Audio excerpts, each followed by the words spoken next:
Salom do'stlar, bugun sizlar bilan rediskadan gul qilamiz. Buning uchun rediskani oldik, sal kesib chiqamiz. Bunday qilib tayini checha qolsa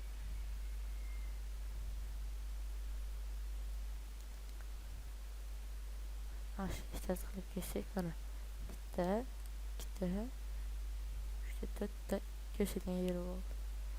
Endi xuddi shuni sal teparoqdan kesamiz.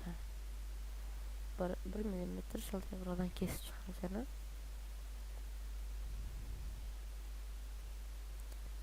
Yani ashuna qilib, sekin ehtiyot qilib, asha birinchi kesganimizga qaratib, yana ashunday qilib kesamiz.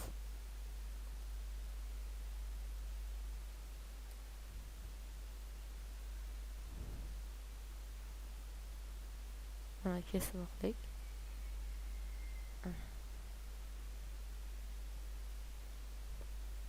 Kesganimizdan so'ng endi o'rtasini bundan sal teparoq yana o'rtasi bo'ladi. O'sha yerni ham kesib chiqamiz.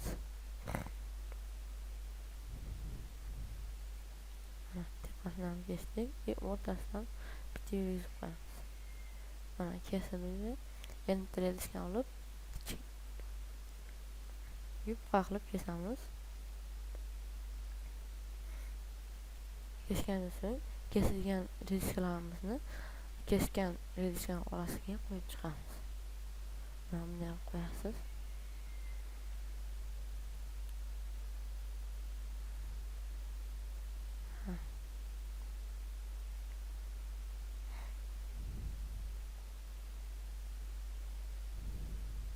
Mana bunday bo'ladi. Yana ustiga ash kesgan rediskalarni qo'yib chiqib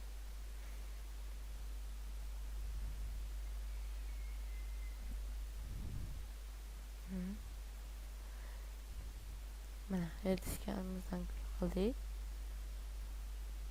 Sizlarga bu osh yoki nasiya qo'ygani yaxshi bo'ladi deb o'ylayman. Yoqimli ishtaha.